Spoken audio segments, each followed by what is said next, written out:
was around 2 o'clock in the morning when Curtis Eman woke up. Something was happening outside. Somebody was trying to break into his building. I say his building. The building was not owned by him. The building was, in fact, the post office here in the town of Bristol, which is this building you see right over my shoulder. But this was the place Curtis not only worked in, it was the place he slept. Curtis was a clerk in the post office, and as part of his pay, he was allowed to sleep in the spare room off the lobby. There were double doors that led from the public space into his chamber. He could only use one of the doors because there was a table in the office lobby that was pushed up against the other door. But as I say, he was awakened by this activity outside the door on the street here. Long time ago, by the way, June of 1894.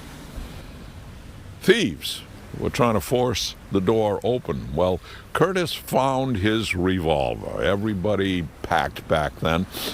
And he quietly opened his door and crawled under the table in the lobby and waited. And sure enough, pow, the door sprung open and two men ran in the dark. Curtis couldn't see them, but he could hear them.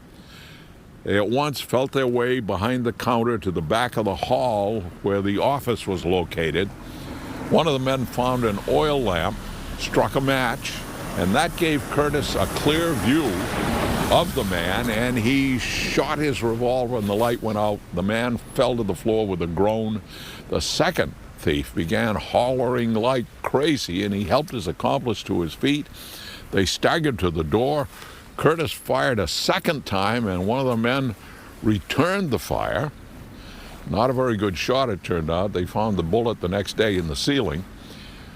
Well, about this time, anybody within hearing distance was up, and they came down here. The burglars ran like crazy out to a farm owned by Frank Robinson, and they stole Frank's horse and carriage.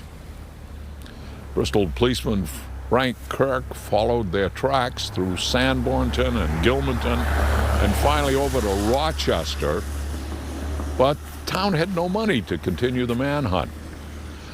The robbery had in fact been thwarted. No locals were hurt. Still, in the end, justice was not served. The culprits got away, and I don't know how badly one of the men was hurt. He certainly was shot. I know it's not a very good ending. I would have written it differently.